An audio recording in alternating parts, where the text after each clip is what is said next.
This is what starvation does to a country, to its tiniest lives. 6-month-old Usman, Habibur Rahman, born 3 months ago. Afghanistan was barely surviving before the Taliban took over.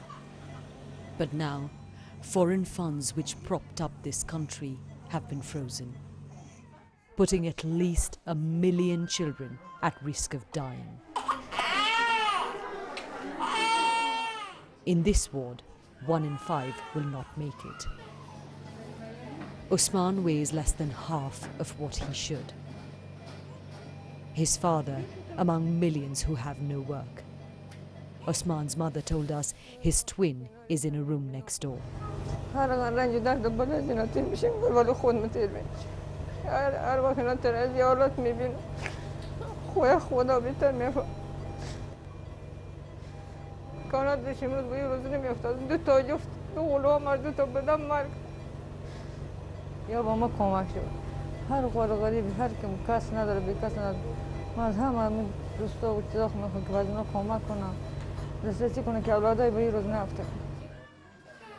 It's the only hospital for hundreds of miles. Outside, public healthcare is collapsing. Pretty much the whole healthcare system in this country was funded by foreign money. That has now been stopped. At this hospital in Herat, doctors and nurses have not been paid for 4 months. There's no money to buy medical supplies. Outside Herat, we found people who'd been forced to do the unthinkable to be able to feed their children. This baby girl has been sold by her family. We're hiding their identity to protect them.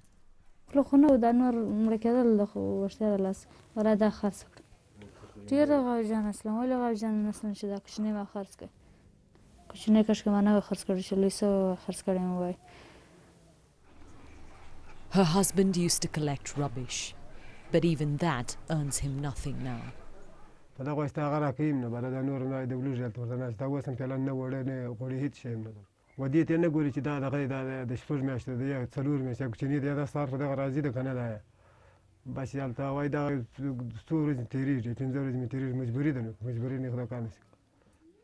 Once the baby is able to walk, she'll be taken away by the man who bought her.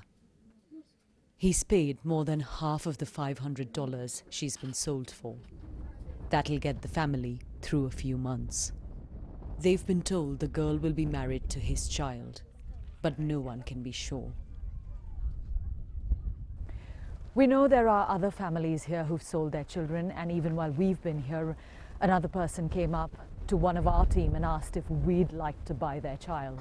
The desperation and the urgency of this situation is hard to put in words. There is no more time left to reach the people of Afghanistan. It cannot wait while the world debates whether or not to recognize a Taliban government.